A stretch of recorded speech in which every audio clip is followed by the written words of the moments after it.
बिस्मिल्लाहिर्रहमानिर्रहीम। अस्सलाम वालेकुम नाज़रीन। प्रोग्राम इशूज़ में भलीकार मां आहियां जो मेज़बान इम्तियाज़ अली मस्तोई। नाज़रीन, अॼोके प्रोग्राम में ॻाल्हि कंदासीं सिंध जी राजधानी में पाणी जी खोट जे हवाले सां। कराची में पाणी जी खोट बदस्तूर जारी आहे, पर गुज़िरियल ॾींहंनि में असां ॾिठो त मेयर कराची तरफ़ां हिकिड़ो ऐलान कयो वियो, जंहिंमें चयो वियो त जेके KMC जे अंडर में हलंदड़ 7 वाटर हाइड्रेंट आहिनि, जेके क़ानूनी आहिनि, उन्हनि खे बंदि करे कराची में वाटर टैंकर ख़तमु कया वेंदा ऐं कराची में शहरनि खे घरनि ताईं पाणी पहुचायो वेंदो। इहो ऐलान छो कयो वियो? छा हीउ ऐलान सियासी आहे या इन ते अमल बि थी सघे थो? केफोर जो जेको मनसूबो आहे उहो कॾहिं मुकमल थींदो?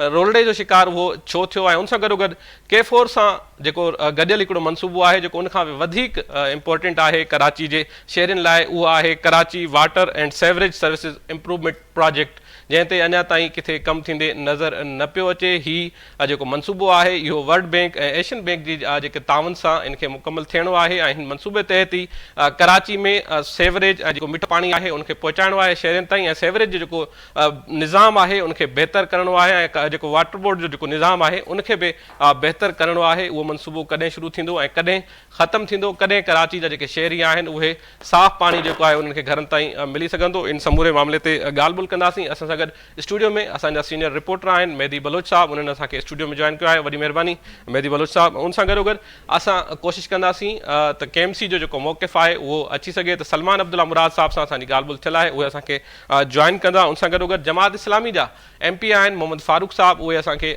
प्रोग्राम में जॉइन कंदा, ऐं MQM जा सिंध असेंबली में डिप्टी पार्लियामानी लीडर आहिनि तहा अहमद ख़ान साहब, उहे असांखे अॼोके प्रोग्राम में जॉइन कंदा। ॻाल्हि ॿोल जी शुरूआति कंदासीं मेहदी बलोच खां। मेहदी, ही गुज़िरियल ॾींहंनि में हिकिड़ो ऐलान कयो वियो, उनखां पोइ मुख़्तलिफ़ चैनल्स ते या डिजिटल जेको मीडिया आहे या सोशल मीडिया आहे उते मुख़्तलिफ़ बहस हाणे हिकिड़ो छिड़ी वियो आहे। छा ईअं मुमकिन आहे जेको ही ऐलान कयो वियो आहे मेयर कराची तरफ़ां त हाणे जेके टैंकर सर्विस आहे उनखे ख़तमु कयो वेंदो, वाटर हाइड्रेंट जेके 7 आहिनि उहे ख़तमु कया वेंदा? छा अनऑफिशियली या ऑफिशियली मेयर कराची इहो ॿुधायो आहे त गैर क़ानूनी जेके हाइड्रेट आहिनि जिन जो तइदाद 7 खां घणो वधीक आहे उहे बि ख़तमु कया वेंदा? ऐं जिन इलाइक़नि में तव्हां रिपोर्ट कंदा रहिया आहियो त पाणी जूं लाइनूं ई मौजूदु न आहिनि, उन्हनि में कराची जो सभ खां पोश जेको इलाइक़ो आहे DHA बि शामिलु आहे, उन सां गॾोगॾु ॿिया केतिरा ई अहिड़ा इलाइक़ा आहिनि जिते पाणी जूं लाइनूं या त मौजूदु ई न आहिनि, जेकॾहिं आहिनि त उहे ख़तमु थी चुको आहिनि, उन जी जेका हालत आहे उहा हाणे इस्तेमालु जोगी नाहे रही।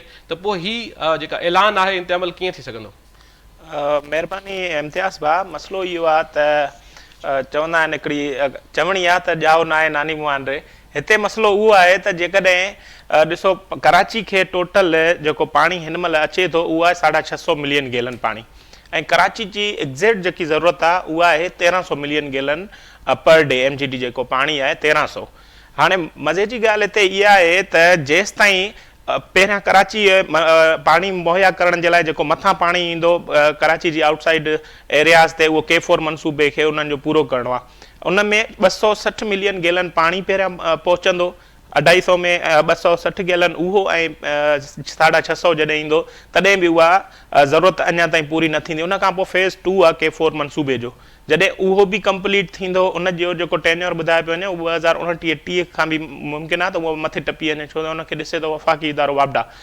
हाणे जेसि ताईं उहो सॼो 1300 मिलियन गैलन पाणी मुकमल तरीक़े सां अचे नथो तेसि ताईं कराची वारनि जे लाइ उहो मुमकिन न आहे। ऐं इन केस केफोर मनसूबे जो जेको उहो प्रोजेक्ट पूरो बि थी वियो त पोइ उन खां थो अचे KWSSIP, जंहिंजो तव्हां ज़िक्र कयो, Karachi water and sewerage services improvement program. उन प्रोग्राम जे लाइ 1.6 बिलियन USD डॉलर, जेके 1.6 बिलियन उन्हनि जो हिकिड़ो एस्टिमेट रखियलु आहे, जंहिंमें world bank, Asian infrastructure bank ऐं सिंध गवर्नमेंट जे तावन सां उहे इन प्रोग्राम तहत उन में कमु कंदा, जंहिंमें जिते जिते इलाइक़नि में लाइनियूं न आहिनि उते लाइनियूं उन्हनि खे विछाइणियूं आहिनि। उन खां पोइ जेके जेके लाइनियूं टुटल आहिनि, भॻल आहिनि, मरमत करणियूं आहिनि उन्हनि खे, उन खां पोइ उन्हनि खे हाइड्रेंट्स ते कमु करिणो आहे। उन खां पोइ उहे जॾहिं इहे सॼियूं लाइनिंग सफ़ा मुकमल थी वेंदी, उन खां बाद जो कमु आहे त इहे हाइड्रेंट्स ख़तमु थियनि, पोइ उहे लीगल ऐं इलीगल जेके बि आहिनि उहे तॾहिं ख़तमु थियनि। उन खां पोइ इहो मुमकिन आहे त बाबा हाणे टैंकर फ्री जेको आहे सहूलियत मौजूदु आहे, हाणे तव्हांखे लाइननि ज़रिए जेको आहे उहो पाणी मिलंदो। पर हाणे हिन में वॾी बदकिस्मती इहा आहे त तव्हांजो नीपा खां वठी वफ़ाक़ी उर्दू यूनिवर्सिटी ताईं हिकिड़ो डिसंबर गुज़िरियल साल जे डिसंबर महीने में शुरू थियो कमु, जंहिंजो एस्टिमेट ॿुधायो वियो त जनवरी जे पहिरियुनि तारीख़ुनि ताईं उहो ख़तमु थींदो। हाणे उहो 2.7 किलोमीटर जो हिकिड़ो वाटर लाइन जी जेकी आहे उहो मनसूबो हुयो ॿिन्ही पासनि खां। हाणे उहो वाटर लाइन जो मनसूबे ते वर्ल्ड बैंक जेको आहे एतिराज़ वारिया त हिते तव्हां त माहौलियात खे ॾिसो ई कोन था, हे कहिड़े क़िस्म जी तव्हांजी जेकी इंजीनियरिंग आहे हुते माना का लुक आफ्टर ई सही न हुयो, जंहिंजे लाइ आर्ज़ी तौर ते उन्हनि इहो कमु रोके छॾियो। ऐं हाणे ॿुधाए पियो वञे त उनखे जेको आहे हाणे थोरो हलाए वियो आहे या स्टार्ट कयो आहे। त हाणे जेको कराची हिकिड़ो 2.5 करोड़ आबादी जो जेको शहर आहे, उन शहर खे जेको आहे 7 ज़िला आहिनि, उन्हनि ज़िलनि जे मुख़्तलिफ़ इलाइक़नि में पाणी कोन थो अचे। जीअं तव्हां ॻाल्हि कई DHA ऐं क्लिफ्टन, इहे त थी विया पोश इलाइक़ा, अमीरनि जा इलाइक़ा। जेकॾहिं ग़रीबनि जे इलाइक़नि ते नज़र विझे त गुलशन हदीद, मलीर जा मुख़्तलिफ़ इलाइक़ा, गडाप, बल्दिया टाउन, सरजाणी, औरंगी, वेस्ट, स्कीम 33, ईअं कराची जा लाथादाद अहिड़ा इलाइक़ा आहिनि ऐं उन में ख़ासि करे जेके आहिनि कचियूं आबादियूं आहिनि। ऐं KWSSIP जो जेको ओरिजिनल मक़सदु आहे त उहो कची आबादियुनि खे सहूलियत ॾियणु आहे। उन में ख़ासि करे जिते कची आबादियूं आहिनि उन्हनि में जेके लाइन न आहिनि, हिकु त वाटर लाइन ऐं ॿियो उन सां गॾोगॾु सेवरेज लाइन, इहे इन्हनि खे सभु सेट करणियूं आहिनि KWSSIP जे थ्रू। पर उन में तव्हां ॾिठो त 2.7 किलोमीटर वारो जेको इम्तियाज़ मनसूबो आहे, इन थी जेको आहे हे जेके इंजीनियर्स ऐं हिते जेके कमु कनि पिया उहे मुंझी पिया आहिनि हिते ई त ही प्रोजेक्ट अॻिते कीअं वधंदो। ऐं हा इनखे कंटिन्यू कयूं था। असां सां जमात इस्लामी जा जेके MP आहिनि मोहम्मद फारूक साहब, उन्हनि असांखे टेलीफोन लाइन ते ज्वाइन किया है, बहुत शुक्रिया मोहम्मद फारूक साहब। 2 माह कबल मेरे ख्याल में हम इस चीज़ पर बातचीत कर चुके हैं। फारूक साहब, आपको याद होगा कि उस वक्त हम जो K4 का मंसूबा है उस पर बहस कर रहे थे कि वफाकी हुकूमत ने बजट कम रखा है और उस पर वफाकी हुकूमत के जो सिंध में तर्जमान है उन्होंने ये दावा किया था कि हम ये रकम बाद में रखेंगे और ये मंसूबा जल्द पूरा होगा। लेकिन अब बात यह है कि K4 का मंसूबा अगर पूरा हो भी जाता है तो कराची के शहरियों को घर तक पानी कैसे पहुँचाया जाएगा? ये जो मुर्तज़ा वाब साहब ने ऐलान किया है कि वो जल्द वाटर टैंकर सर्विस जो है उसको बंद करेंगे, साथ जो कानूनी हाइड्रेंट है उनको वो बंद करने जा रहे हैं, तो आप इस जो ऐलान है इसको किस तरह से देखते हैं? आप इसको सियासी बयान समझ रहे हैं या आपको लगता है कि पाकिस्तान पीपल्स पार्टी और मेयर कराची वाकई सीरियस है कराची के शहरियों को घर तक पानी पहुंचाने में?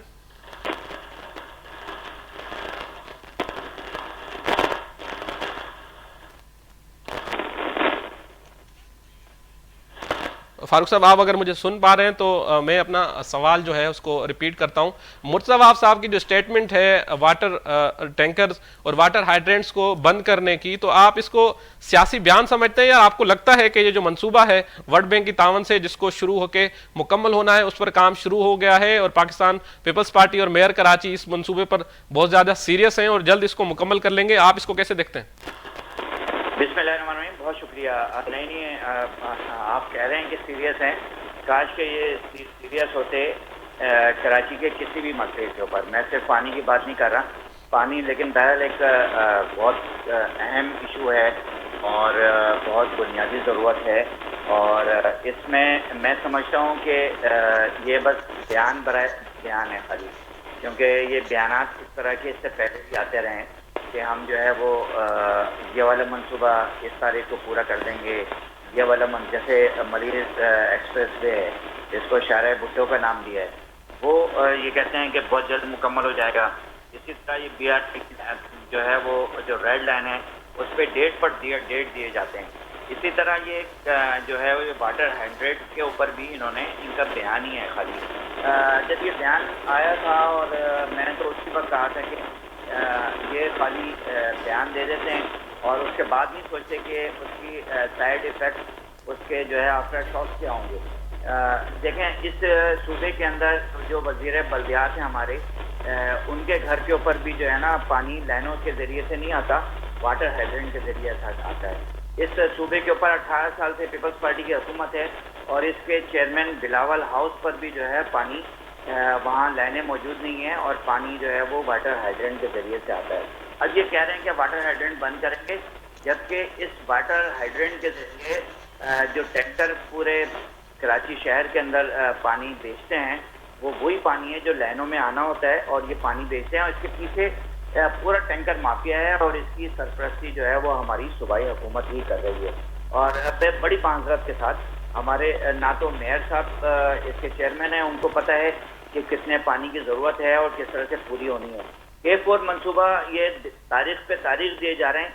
देखें, ये K4 मंसूबा जब K3 मंसूबा नेमतुल्लाह खान साहब ने पूरा किया था और उसके जरिए से पानी शहर को मिलना शुरू हुआ था, उसके बाद K4 मंसूबे की फिजिबिलिटी रिपोर्ट जमा हो गई थी और उस पर जो है वो वर्किंग भी शुरू हो गई थी।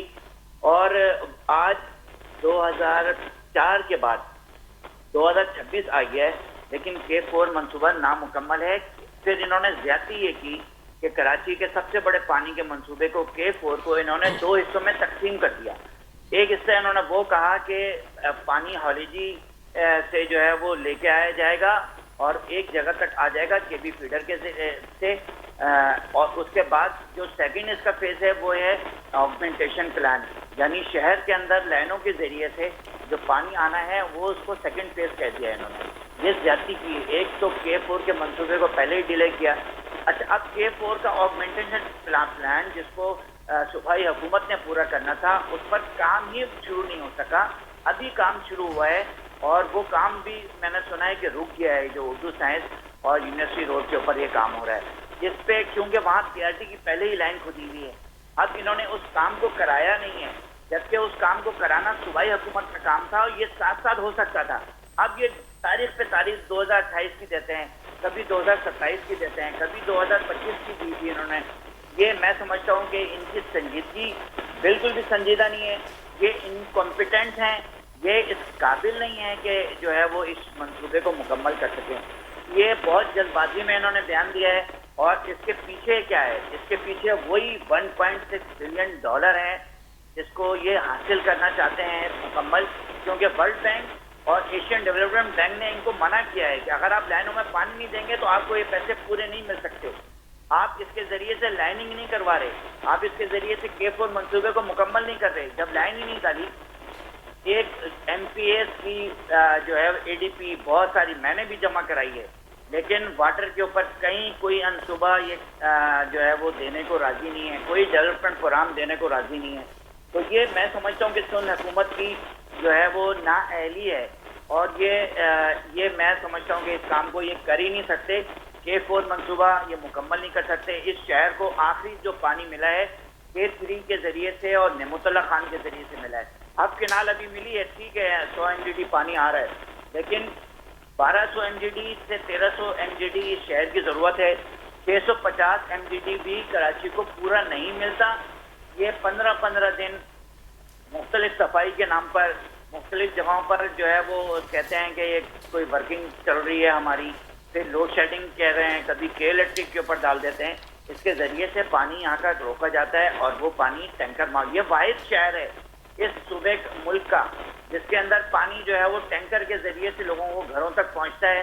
टैंकर की जो इन्होंने कहा कि उसकी जो इनका ऑप्शन किया था उस पर इन्होंने एग्रीमेंट किया था, उस एग्रीमेंट को शायद हमारे मेयर साहब को 3-3 महीने बाद पता लगता है कि एग्रीमेंट खत्म हो गया।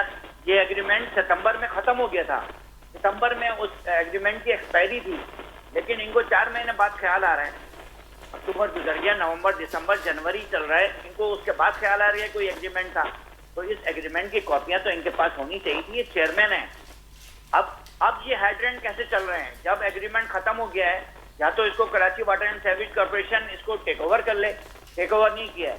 ये मजे की बात मैं आपको बताऊं कि इसी water corporation, Karachi water and sewage corporation के जो बल्क के हमारे AEE हैं, करता धरता हैं, ऑफिसर्स हैं, इन्हीं के रिश्तेदारों को, इन्हीं के भाइयों भतीजों को जो है वो वाटर हाइड्रेंट जो लीगल हाइड्रेंट है वो दे दिए जाते हैं और ये 18-18 घंटे 24-24 घंटे चल रहे होते हैं ये वाटर हाइड्रेंट। कोई पूछने वाला नहीं है, कोई इस पे चेक एंड बैलेंस नहीं है, इसलिए लाइनों को पानी नहीं आता। मैं अपने हल्के की बात करूं, ये 71 शाहफैसल के अंदर यहाँ पर 60% आबादी जो है पानी से महरूम है, लाइनों में पानी नहीं आता और इसके बिल्कुल शुरू में फ्यूचर हाइड्रेंट मौजूद है जो 24 घंटे 18 घंटे चल रहा होता है और उसके जो नोजिल उस पर अलाउ है उससे ज़्यादा चल रहा होता है। और ये वाटर हाइड्रेंट भी जो ठेका दिया हुआ है, जो आउटसोर्स किया हुआ है, ये हमारे ही वाटर एंड सीवेज कॉर्पोरेशन के एक अफसर हैं, उनके भाई साहब को दिया हुआ है। और इस पर मिली भगत के जरिए से वाटर हाइड्रेंट चल रहा है। लोगों बिल्कुल को, ठीक है जो फारूक टेंशन देते जा साहब, रहे हैं। बिल्कुल ठीक है। आप कह रहे हैं कि ये एक सियासी बयान है, और अगर वाटर हाइड्रेंट का जो ये कह रहे हैं कि टेनोर ख़त्म हुआ है तो उनको टेक ओवर करना चाहिए। बहुत शुक्रिया, आपने वक्त दिया। नाज़रीन, इन वक्त असां सां गॾु KMC जा deputy mayor Pakistan peoples Party जा सीनियर अॻवान में आहिनि सलमान अब्दुल्ला मुराद साहब, उन्हनि असांखे टेलीफोन लाइन ते जॉइन कयो आहे। वरी महिरबानी सलमान साहब, तव्हां वक़्तु ॾिनो। हिन ही जेको तव्हां ऐलान कयो आहे मेयर कराची साहब, हिनखे तव्हां कीअं था ॾिसो? वॾी तनक़ीद थिए पई सोशल मीडिया ते, ऐं जेके अपोज़िशन पार्टियूं आहिनि KMC में या MQM हुजे, उन्हनि पारां चयो पियो वञे त इहो मुमकिन ई नाहे त कराची जे सभिनी इलाइक़नि में बिना वाटर टैंकर जे पाणी पहुचाए सघिजे। इल्ज़ाम इहो लॻे पियो त वर्ल्ड बैंक जे प्रेशर में अची अहिड़ो बयानु ॾिनो वियो आहे। तव्हां हिन मामले ते छा चवंदो? यानी इन्हनि वटि कुझु आहे, कुझु चवण जे लाइ न, असां त इम्प्लीमेंट करे ॾेखारींदासीं न। हिकिड़ो ऐलान कयो आहे त उते इम्प्लीमेंट थींदी। हाणे हुन ते हिकिड़ो कमु वर्किंग हले पई ऐं मेयर साहिबु हुकूमत सां ॻाल्हाए ऐलान कयो आहे।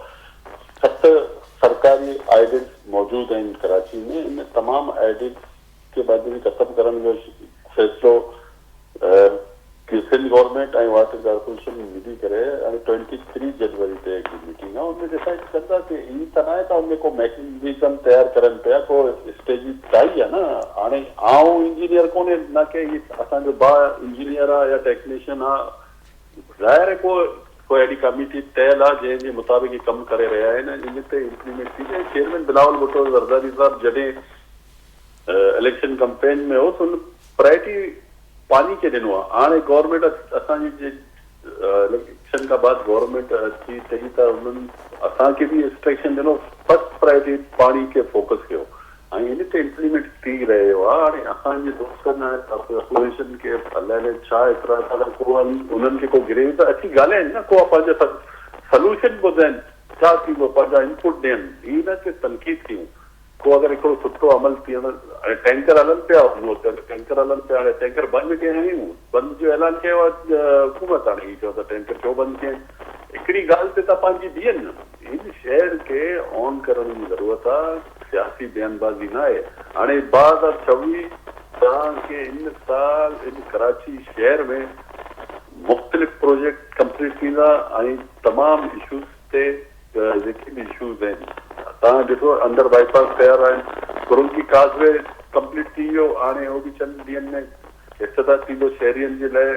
ॿिया ई पानी रिसोर्स आहे तव्हांजो दाबी जी खां कराची अचे पियो, पुरानी 60 साल खां बाद लैंड चेंज थी आहे, त ई कमु थियनि पिया ऐं रीअग्मेंटेशन जो कमु हले पियो ऐं हुनजा पैसा बि मुख़्तस आहिनि। 3 महीने जो टाइम पीरियड आहे, 3 महीने जे अंदरि कंप्लीट थींदा। असां त इम्प्लीमेंट कयूं पिया न। हाणे जिते पानी जो रिसोर्स न आहे लाइन, हुन ते वर्किंग कंदासीं, हुनखे बि इम्प्लीमेंट कराईंदासीं। हीअ न त अॼु असां ऐलान कयो सुभाउ उते पाणी पहुचंदो, हीअ न आहे त उते कमु जिते पाणी जो रिसोर्स न आहे वञण जो, हुनजे लाइ टेक्निकल कमिटी कमु करे रही आहे ऐं 23 जनवरी ते मीटिंग आहे, हुन ते फाइनल डिसीजन वठी फ़ैसिलो कंदा। बाक़ी हिननि खे अगरि को एतिराज़ आहे, कुझु आहे, को हिननि वटि इनपुट आहे त अची ॿुधाइनि असांखे, असां हुनखे बि इम्प्लीमेंट रखंदासीं। शायदि को सुठो इनपुट हुजे इन अपोज़िशन जमातनि। बाक़ी हिननि खे शहर कराची खे होम करणु खपे। हिननि जा बि हिते नुमाइंदा बीठा आहिनि न कराची, त हिननि खे बि नुमाइंदगी ॾिनी कराची जे अवाम, त इन कराची जे अवाम जी बहितरी जे लाइ सोचनि। पीपल्स पार्टी तनक़ीद करणु शहर सां खे नुक़सानु आहे, मुल्क खे नुक़सानु। अच्छा सलमान साहब, जेकॾहिं तव्हांजी ॻाल्हि सही बि आहे त हाणे जेका लाइन तव्हांजे इल्म में हूंदो त नीपा चौरंगी खां वफ़ाक़ी उर्दू यूनिवर्सिटी ताईं हिकिड़े महीने में मुकम्मल थियणी हुई, उनखे तक़रीबन 1.5 महीने खां वधीक जो वक़्तु गुज़रियो आहे।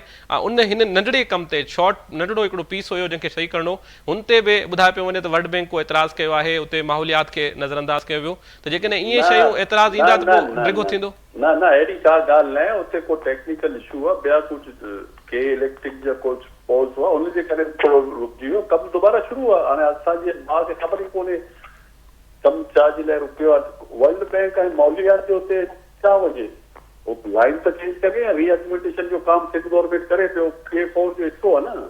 असां K4 जे लाइ बि 26 इन ईयर दिसंबर ताईं कंप्लीट थींदो। 650 मिलियन गैलन पानी रोज़ाना बेसिस ते कराची खे मिलंदो। हाणे हीउ कमु थिए पियो, सुठो अमल आहे, हुनखे एप्रिशिएट करणु खपे बजाए तनक़ीद खे। हाणे रीएग्रीमेंटेशन जो यूनिवर्सिटी रोड ते कमु हले पियो आहे ऐं उनमें को टेक्निकल इशू हो, को लाइन हो, को पाइप हो, को अहिड़ो को इशू आहे, को वर्ल्ड बैंक जो कोई इतिहास कोन्हे। उहो सिंध गवर्नमेंट जी स्कीम पैसा फंड ठहियल आहे, कमु शुरू थी हले पियो ऐं उनमें को अहिड़ो इशू न आहे, कमु स्टार्ट थी चुको आहे। सलमान साहब, तव्हांजी जेका मौजूदगी आहे उनजो मां फ़ाइदो वठंदुसि। कराची जा माण्हू जेके तव्हांखे ॿुधनि पिया ॾिसनि पिया, उन्हनि खे तव्हां कहिड़ी ख़ुशख़बरी ॾींदव थी जेको प्रोजेक्ट आहे Karachi water and sewerage services improvement project केसि ताईं मुकमल थी वेंदो ऐं कराची जा जेके शहरी आहिनि जेके हिन वक़्तु टैंकर ज़रिए पाणी उनखे अचे थो या घणनि ॾींहंनि खां पोइ उन्हनि जे दरनि ते या घरनि में पाणी पहुचे थो त उहो पाणी उन्हनि वटि रोज़ाने जी बुनियाद ते या हिकु ॾींहं खां पोइ उन्हनि खे मिलंदो, केसि ताईं तव्हांखे मुतवक़ा आहे त हीउ जेको प्रोजेक्ट आहे तव्हां मुकमल करणु वञो पिया?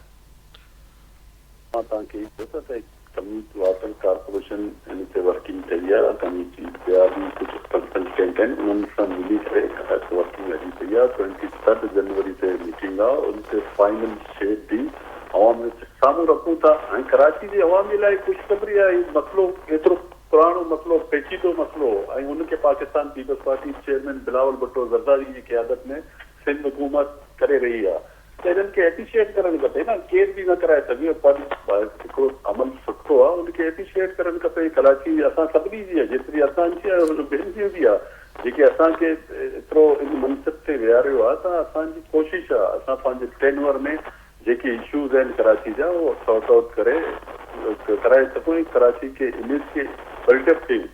हाणे हिननि खे वरी तव्हांजे चैनल जे थ्रू असां इन अपोजिशन लीडरनि खे, ॿारनि खे ऐं जेके बि स्टेक होल्डर आहिनि उन्हनि खे दावत थो ॾियूं त अचो वियो, को तव्हां वटि को गुड सब्मिशन आहे, पंहिंजी इनपुट ॾियो ताकी बहितरी जे लाइ तनक़ीद सियासत जेके टेन्यूर ख़तमु थी वियो, अवाम वटि वञो, पोइ उते तव्हां असांजी तनक़ीद थियो, असां पंहिंजी कमु खणी अवाम ते वेंदासीं, पोइ इलेक्शन हूंदो अवाम फ़ैसिलो कंदो। हाणे त इक़्तिदार में सभई न मुल्कनि में असां बि आहियूं त ही बि दोस्त आहिनि न, कंहिं वफ़ाक़ में आहे, कंहिं बल्दियाती नुमाइंदनि में वेठा आहिनि, त उन्हनि जी बि ज़िमेदारी आहे कमु करणु, पंहिंजी ज़िमेदारी निभाइनि। तनक़ीद करण खां कुझु न थींदो आहे। कराची जा अवाम हाणे वाक़ुफ़ थी चुका आहिनि, केरु कमु करे थो, केरु तनक़ीद करे थो। बिल्कुलु ठीकु आहे सलमान साहब, हिकिड़ी शइ क्लियर करे छॾियो, हाणे जेका सोशल मीडिया ते मुख़्तलिफ़ सियासी पार्टियूं में मुहिम हलाइनि पियूं ऐं हिकिड़ी शइ वायरल थिए पई त वर्ल्ड बैंक जो को प्रेशर आहे, उन्हनि को दबाव विधो आहे, जेकॾहिं हीउ टैंकर बंदि न थिया त फंड रुकिजी वेंदा, अहिड़ो कुझु आहे या इहे रुगो जेको आहे इहे अफ़वाह आहिनि? रुगो तनक़ीद आहे, को वर्ल्ड बैंक जो को प्रेशर कोन्हे। सिंध गवर्नमेंट बाइख्तियार आहे, ऐं को अहिड़ो इशू न आहे, ख़ुदि मुख़्तियार आहे, पंहिंजो फ़ैसिलो ख़ुदि कंदो आहे। ऐं हिकिड़ो सुठो कमु थी रहियो आहे त सोशल मीडिया में तव्हांखे ख़बर आहे जेके एंटी आहिनि बुग्ज़ पीपल्स पार्टी शहरियुनि खे गुमराह करण जे लाइ अहिड़ी बयानूं था ॾियनि। असां कमु करे ॾेखारींदासीं, यानी तनक़ीद जो जवाबु असां कमु ऐं इम्प्लीमेंट करे ॾेखारींदासीं। कराची के अवाम खे ख़ुशख़बरी, पाकिस्तान पीपल्स पार्टी चेयरमैन बिलावल भुट्टो ज़रदारी जी क़यादत में पानी जो मसइलो इंशाअल्लाह हल कंदासीं। तव्हां ॾिठो नई केनाल जेके पानी रोज़ ॾींदो आहे, पुरानो केनाल वरी दोबारा रिकंस्ट्रक्ट थिए थो, उनजे करे 5 MDG पानी ज़ाया थींदो। हाणे त पूरो 100 MDG पानी डेली बेसिस ते कराची जे ज़िला सेंट्रल ऐं कैमल जे अवाम खे मिले थो। त सुठा कम एप्रिशिएट कनि, कराची जा अवाम करण जी ज़रूरत आहे। बिल्कुलु ठीकु आहे, बिल्कुलु ठीकु आहे सलमान अब्दुल्ला मुराद साहब, वरी महिरबानी अवां वक़्तु ॾिनो। नाज़रीन, KMC जा डिप्टी मेयर सलमान अब्दुल्ला मुराद साहब असां सां गॾु हुआ, उन्हनि जी ॻाल्हि ॿोल अवां ॿुधी। हिन वक़्तु प्रोग्राम में शामिलु कंदासीं हिकिड़ो शॉर्ट कमर्शियल ब्रेक खां पोइ कोशिशि कंदासीं त MQM जी जेका लीडरशिप आहे, जेके सिंध असेंबली में उन्हनि जा डिप्टी पार्लियामानी लीडर आहिनि, उन्हनि जो बि मौक़िफ़ पंहिंजे प्रोग्राम में शामिलु कयूं। हिते टाइम थियो आहे हिकिड़े शॉर्ट कमर्शियल ब्रेक जो। वेलकम बैक नाज़रीन, ॻाल्हि ॿोल जे सिलसिले खे अॻिते वधाईंदासीं। ॻाल्हि कयूं पिया कराची में पाणी जी जेको खोट आहे उन ते, ऐं गुज़िरियल ॾींहंनि में मुर्तज़ा वहाब साहब जेको हिकु बयानु ॾिनो त हू कराची में वाटर हाइड्रेंट ऐं वाटर टैंकर बंदि करणु वञनि पिया। इन फ़ैसिले खे अपोज़िशन जी जेके पार्टियूं आहिनि उहे कीअं थियूं ॾिसनि? MQM जा सीनियर अॻवान आहिनि, MP आहिनि ताहा अहमद ख़ान, ऐं सिंध असेंबली में डिप्टी पार्लियामानी लीडर भी आहिनि, उन्होंने असांखे टेलीफोन लाइन पे ज्वाइन किया है। बहुत शुक्रिया ताहा साहब, आपने वक्त दिया। किस तरह से देखते हैं ये जो स्टेटमेंट मेयर कराची की जानिब से दी गई है? आप समझते हैं कि इतने कम वक्त में जो ये पीपल्स पार्टी दावा कर रही है कि 3 से 4 माह के वक्त में वो जो प्रोजेक्ट है कराची में घरों तक पानी पहुंचाने का वो मुकम्मल कर लेंगे, वर्ल्ड बैंक के तामन से ये प्रोजेक्ट शुरू होने जा रहा है, आप समझते हैं कि वो जल्दी इतना पूरा हो जाएगा और कराची के शहरी इस टैंकर माफिया से आज़ाद हो जाएंगे? शुक्रिया इम्तियाज साहब आपका और आपके चैनल का कि आपसे हमारा मौक़िफ़ जानने के लिए अपने प्रोग्राम में वक्त दिया। देखिए, मेयर साहब की तो की जितनी भी बातें हैं, मैं तो उनको मज़ाहिया अंदाज में लेता हूँ। उसमें सीरियसनेस नाम की कोई चीज नहीं होती। उनकी किसी कहीं भी बात में ना कोई वजन है, ना सीरियसनेस है, ना उनकी कोई परफॉर्मेंस है, ना उनकी डिलीवरी है, ना वो मीडिया के सहाफियों को जमा करते हैं और उसमें वायरल होने के लिए कोई एक आध लतीफा सुना देते हैं जिसको सारा दिन मीडिया चलाता रहता है, सोशल मीडिया पर चलता रहता है। लोगों की जो मसाइल हैं, मुश्किलात हैं, उससे तो उनका किसी किस्म का कोई ताल्लुक नजर आता ही नहीं है और कहीं उनकी कोई ऐसी कोशिश काविश नजर नहीं आती। बेशक अच्छे आदमी हैं, पढ़े लिखे आदमी हैं, लेकिन पता नहीं क्या प्रॉब्लम है, मजबूर हैं, क्या उनका है, इख्तियारात नहीं है। उनकी इख्तियारात की जंग तो हम लड़ रहे हैं, लेकिन उनकी किसी एफर्ट से कहीं से कोई ऐसी चीज नजर नहीं आती कि वो कराची के मसाइल को हल करने में संजीदा हैं। जहां तक रही ये पानी की डिस्ट्रीब्यूशन की बात, तो अगर आपकी बात मान भी लें और कोई मंसूबा मुकम्मल हो भी जाए तो डिस्ट्रीब्यूशन नेटवर्क का क्या करेंगे, पानी में होने वाली चोरी का क्या करेंगे। आपने बहुत अच्छा कदम है, आपने हाइड्रेंट्स बंद कर दिए, उन इलीगल हाइड्रेंट्स का क्या करेंगे जो चल रहे हैं।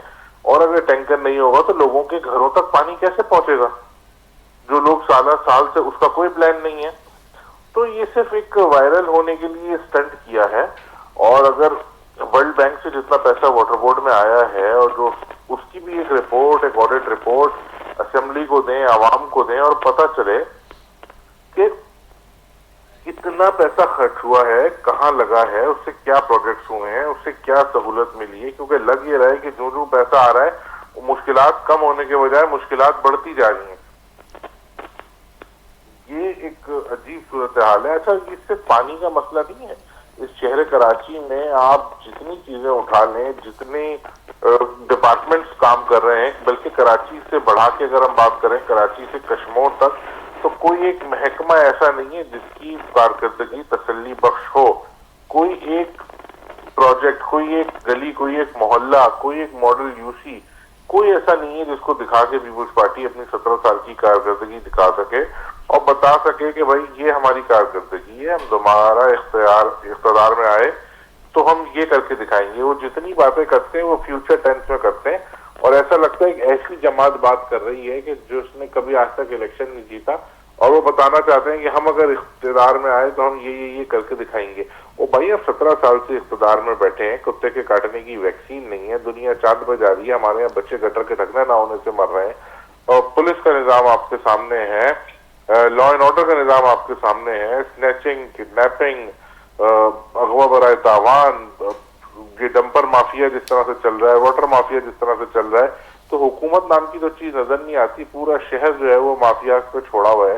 रोजाना की बुनियाद पे हम खबर देखते हैं कि डंपर के नीचे आके लोग मर रहे हैं, स्नैचिंग में लोग मर रहे हैं, गटर में गिरने से लोग मर रहे हैं, कुत्ते के काटने की वैक्सीन ना होने से लोग मर रहे हैं और जो बेचारे बच के मैट्रिक इंटर तक पहुंच जाते हैं उनसे पहले ज्यादती होती है मैट्रिक बोर्ड में, फिर उनके साथ ज्यादती होती है इंटर बोर्ड में, फिर अगर कोई एमडी कैट तक बेचारा पहुंच जाता है तो उसके साथ ज्यादती होती है एमडी कैट में। और वो पढ़ा लिखा बच्चा इस शहर का किसी निजी कंपनी में राइडर की नौकरी करता है। ये वो जुल्म है जिसका हिसाब पीपुल्स पार्टी को देना पड़ेगा। 17 साल से हुकूमत में बैठ के साहब, ये जो बात हम कह रहे हैं, अभी हमारे साथ प्रोग्राम में डिप्टी मेयर सलमान अब्दुल्ला मुराद साहब भी शामिल थे। उनका कहना है कि ये जो प्रोजेक्ट है Karachi water and sewerage services improvement project, वो 3 से 4 माह में खत्म करेंगे और पूरा हो जाएगा। उसके बाद जो लाइनें हैं उन्हें दोबारा से नए सिरे से, जहां खराब हैं, तामीर की जाएंगी और जिन जिन इलाकों में लाइनें खराब हैं उन्हें मरम्मत किया जाएगा और ये सारा शहर जो है उसमें पानी पहुंचाया जाएगा। जिस इलाके में पानी नहीं पहुंचा तो उसके लिए वो कोई प्लान बनाने जा रहे हैं। आपको लगता है कि ऐसा कुछ होने जा रहा है? भाई मैं दोबारा अपनी बात रिपीट कर रहा हूँ कि जितनी बातें हैं ये फ्यूचर टेंस में है, होने वाला है, करने जा रहे हैं, करके दिखाएंगे, आगे आगे देखें होता है क्या। भाई माजी की आप कैसे जज करेंगे? अगर आज आप यहाँ बैठ के कोई दावा करें बहुत बड़ा, या मैं कोई दावा करूं, तो आप मेरी या आपकी माजी की कारकर्दगी देखी जाएगी ना। माजी का ट्रैक, मुस्तकबिल का हाल तो हमें नहीं पता। माजी का जो ट्रैक रिकॉर्ड है वो तो बिल्कुल ऐसा नहीं है कि ये जो कह रहे हैं वो करके दिखाएं। और क्या इतना आसान है पूरे शहर में कराची में लाइनें डालना? क्या बच्चों जैसी बात कर रहे हैं? या तो ये संजीदा लोग नहीं है या इनकी स्टडी नहीं है, इनको शहर का पता ही कुछ नहीं है, अलिफ बे नहीं पता कि कराची के घर घर तक पानी पहुंचाएंगे। और भाई कैसे पहुंचाओगे 17 साल से वाटर बोर्ड आपके पास है, आपने क्यों नहीं पहुंचा दिया?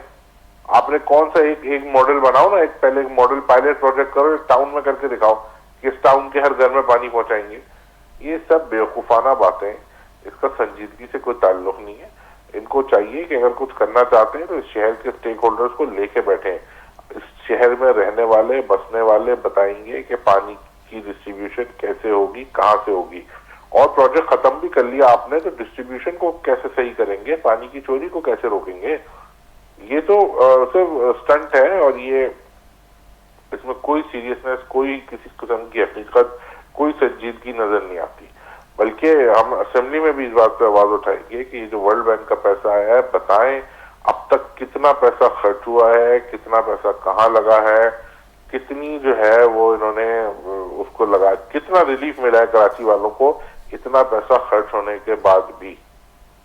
ठीक है, बहुत शुक्रिया ताहा साहब, आपने वक्त दिया और तफसीलन MKM पाकिस्तान का जो मौक़िफ़ है वो पेश किया। मेहदी, तव्हां सभिनी जूं ॻाल्हियूं ॿुधियूं, MKM पाकिस्तान जो मौक़िफ़ बि तव्हांजे साम्हूं आहे, जमात इस्लामी जे MPA जी ॻाल्हि ॿोल बि अवां ॿुधी, डिप्टी मेयर साहब जी ॻाल्हि ॿोल बि अवां ॿुधी, ऐं सभ खां वधीक जेका ॻाल्हि आहे त उहा तव्हां इहा बीट कवर कंदा आहियो ऐं तव्हां सुठी रीति इन्हनि शयुनि खां वाक़िफ़ आहियो। त जेका ॻाल्हि MKM जा जेके MPA कनि पिया उहा उनमें वज़न में नज़र अचे थो त एतिरो आसान त नाहे पूरे कराची में वाटर बोर्ड जूं लाइनूं आहिनि जेके साफ़ पीअण जो पाणी घरनि ताईं पहुचे थो, उन्हनि जी मरम्मत या उन्हनि जी बहाली एतिरो आसान कमु त नाहे जेतिरो जल्दी या जीअं जहिड़े हिसाब सां मेयर कराची दावा करे पियो। अवां कीअं था ॾिसो ऐलान खे?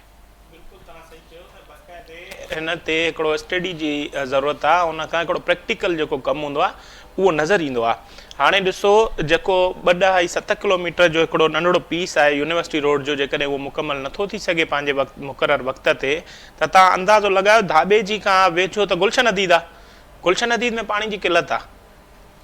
उन खां पोइ अॻिते अचिजे, जीअं साईं ॻाल्हि कई त शाह फैसल टाउन, हिन खां अॻु में जमात वारे जेको ॻाल्हि कई त फारूक साहब चयो त फैसल टाउन में उते बि पाणी कोन थो अचे सही लाइननि में। ऐं इन खां अलावा मां तव्हांखे ॿुधायमि त स्कीम 33 जाम मुख़्तलिफ़ इलाइक़ा जिथे प्रॉपर लाइनिंग गिटनि ताईं न आहे, ऐं तव्हांजो औरंगी टाउन में न आहे, सरजाणी टाउन में न आहे, अहिड़ी तरीक़े सां क्यामाड़ी में न आहे, DHA में न आहे, क्लिफ्टन में न आहे। इहो सॼो लाइनिंग जो कमु मुकमल कंदे कंदे 2029 पाण था चवनि K4 वारा त 2029 ताईं इहो प्रोजेक्ट उहो ईंदो। KSSIP जो जेको प्रोजेक्ट आहे उहे था चवनि 2027 ताईं ख़तमु थींदो, पर उहो तव्हां हिकिड़े नंढे पीस में तव्हां ॾिठो त जेको अॼु 15 ॾींहं एक्स्ट्रा थी विया आहिनि, जेको जनवरी 1 ते ख़तमु थियणो हो कमु 15 ॾींहं एक्स्ट्रा थी विया आहिनि, उहो कमु हिन महिल ताईं मुकमल न आहे थियो। त 2027 वारो कमु इहो या त 2037 में थींदो या 40 में या वधीक अलाह खे ख़बर, पर हिन महिल ताईं कराची जी जेके मुख़्तलिफ़ लाइनियूं आहिनि उहे विछायूं न आहिनि वियूं। ऐं उन खां पोइ हिकिड़ो जेको वॾो ख़तरनाक कमु आहे न हिन कराची में, उहो इहो आहे त जेको हिन महिल 650 मिलियन गैलन पाणी थो अचे हर दुनिया जे वॾनि मुल्कनि में, वॾनि शहरनि में, इहो आहे त जेको बि पाणी तव्हां सेवरेज थ्रू वापसि अचे थो उनखे बाक़ाइदा ट्रीटमेंट करे समुंड में या जिते बि छोड़ कयो वेंदो आहे उनखे वराए सब्ज़ियुनि जे लाइ, फ़सुलनि जे लाइ उहो इस्तेमालु कयो वेंदो आहे। कराची जो ट्रीटमेंट प्लांट जेको KSSIP जो बि हिसो आहे, उहो ट्रीटमेंट प्लांट में TP2 ते सॼा कब्ज़ा थियल आहिनि। जेकॾहिं इहा सवाल कंदा आहियूं मेयर साहब खां, चवंदा आहियूं MKM जे दौर में थिया, पर उन ते उन खां पोइ तव्हां छा कयो, उहो हिकिड़ो पंहिंजी जॻह ते सवाल आहे। TP1, TP2, TP3 सभ जा सभु ट्रीटमेंट प्लांट्स गैरफ़ाल आहिनि। जॾहिं त KMC जी इहा दावा हूंदी आहे ऐं वाटर सेवरेज वारनि जी, वाटर सेवरेज बोर्ड जी, त असां 50 मिलियन गैलन खां शायदि 100 मिलियन गैलन पाणी ट्रीटमेंट कयूं था। जेकॾहिं 650 मिलियन गैलन पाणी मां 100 मिलियन गैलन पाणी ट्रीट थिए थो त 450 मिलियन गैलन पाणी जेको आहे उहो बग़ैर ट्रीटमेंट जे या त समुंड में थो वञे या गडर बागीचे जी सब्जियूं उते पोखजनि थियूं। ऐं उहे सब्जियूं खाइण सां जेके कराची वासी आहिनि उन्हनि खे कैंसर जूं बीमारियूं न थियनि, इहा वरी हिकु मेडिकल रिपोर्ट थी चए। त हिन सॼे जेके सर्किल आहे, जेसि ताईं KSSIP जो प्रोजेक्ट पूरो नथो थिए तेसि ताईं माण्हू कैंसर विघे बि मरी सघनि था, तेसि ताईं माण्हू गटरनि में बि किरी मरी सघनि था, तेसि ताईं माण्हू जेके आहिनि ईअं ई मुश्किलात में, जीअं यूनिवर्सिटी रोड ते अज़ाब में मुब्तला आहिनि त 72 इंच जी लाइन इन्हनि खां नथी लॻाए सघिजे, त उते ट्रैफ़िक में कलाकनि जा कलाक फासी था पवनि। को इमरजेंसी वारो जेको एम्बुलेंस काए थो अचे त उनजो पेशेंट उते दम धणीअ वाले करे थो वञे ऐं अस्पताल नथो पहुची सघे। त इहा सूरत हाल आहे KSSIP खे मॉनिटर करण वारनि जी। कराची मेयर साहब जेको आहे वाटर बोर्ड जो चेयरमैन आहे, उन्हनि जा जेके इहे हवा में जेके बयान मां चवंदुसि त एॾो सवलो त न आहे त चई छॾनि त बाबा टैंकर असां टैंकर फ्री शेयर करे छॾींदासीं। तव्हांजूं लाइनियूं किथे आहिनि? पहिरियां सॼियूं लाइनियूं विछाइणियूं आहिनि तव्हांखे, जेके सवनि जी तादाद में उहे लाइनियूं ऐं कुझु रिहेबिलिटेट थींदियूं, कुझु रिहेबिलिशन थींदियूं, कुझु मरम्मत थींदियूं, रेनोवेट थींदियूं, उन खां पोइ जो इहे माना हिकिड़ो तमामु अॻिते जी ॻाल्हि आहे। पर उन ते अॻ में ई असां चई छॾियूं त बसि असां हीअं था कयूं त इट्स नॉट पॉसिबल। बिल्कुलु ठीकु आहे। नाज़रीन, तव्हां सभिनी महिमाननि जी ॻाल्हि ॿोल ॿुधी, वरी महिरबानी मेहदी तव्हां वक़्तु ॾिनो, ऐं सभिनी महिमाननि जी तव्हां साहिबु मोहन फारूक साहब ऐं सलमान अब्दुल्ला मिराज साहब तव्हांजी बि तमामु घणी महिरबानी। नाज़रीन, अवां सभिनी महिमाननि जी ॻाल्हि ॿोल ॿुधी। अपोज़िशन जेके पार्टियूं आहिनि, जमात इस्लामी ऐं MQM पाकिस्तान, उन्हनि तरफ़ां इहो चयो वियो आहे त मेयर कराची मज़ाहिया ॻाल्हि कई आहे, इहो एतिरो सवलो कमु न आहे। ऐं MQM जा जेके MP आहिनि ताहा अहमद ख़ान, उन्हनि चयो त एतिरो सवलो न आहे हीउ कमु जेतिरो जंहिं आसानी सां मेयर साहब चई छॾियो आहे त हू टैंकर ख़तमु करणु वञनि पिया या हाइड्रेंट ख़तमु करणु वञनि पिया। उन्हनि जो चवणु आहे त पाणी जी जेका विर्छ आहे उहो मुनसिफ़ाणे तरीक़े सां करण जी ज़रूरत आहे। हिन जे लाइ तमामु घणो वक़्तु लॻंदो ऐं उनजे लाइ ज़रूरत इन ॻाल्हि जी आहे त कराची जा जेके स्टेक होल्डर्स आहिनि उन्हनि खे गॾु विहारे को प्लान जोड़ियो वञे। त ॿिए तरफ़ पाकिस्तान पीपल्स पार्टी जा जेके अॻवान आहिनि, डिप्टी मेयर आहिनि, उन्हनि तरफ़ां इहा दावा कई वई आहे त जेके अपोज़िशन पार्टियूं आहिनि उहे कंहिं बि ॻाल्हि में ख़ुशि न आहिनि। हिकिड़ो सुठो कमु थियणु वञे पियो, पर उन ते बि जेको आहे तनक़ीद कई पई वञे, हीउ रुगो बुग़्ज़ पीपल्स पार्टी में कयो पियो वञे। पर असल हक़ीक़त इहा आहे त जेकॾहिं अहिड़े क़िस्म जो को प्रोग्राम अचे पियो त हुनखे सही तरीक़े सां ऐं वक़्त ते मुकमल करण जी ज़रूरत आहे, त जीअं उहा शइ या उहो मनसूबो शहरनि जे लाइ सहूलियत बणिजे, अज़ियत जो सबबु न बणिजे। अॼोके प्रोग्राम में एतिरो ई, ॾींदा इजाज़त, अला भाई।